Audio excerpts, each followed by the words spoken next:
İnni seni kim vurdu ha? Peygamber olsan bil de. İnni sen kim urar? Hı? Haklanın. Durun diyen menfide. Onu gene çeltin. Tor.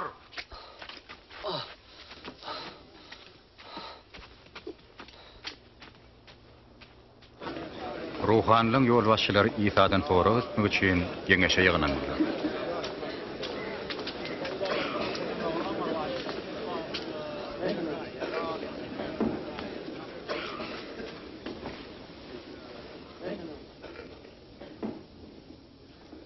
Bize ait.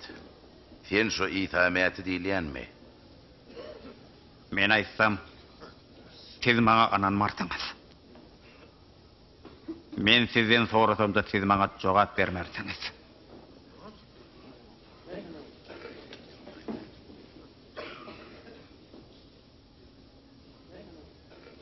Ýöne inniden meýlek Taňryň perdendi gudraty güýçli Hudaýyň sag tarapynda oturar.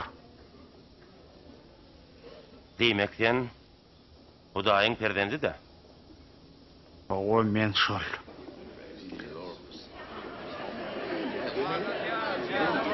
Eydi men kim ol tiyar.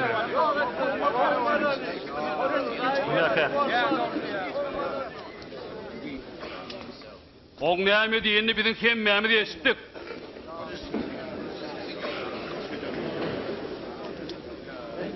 Biz onu Pilatyň ýanyna gider. Doğru. Ona ceza ver.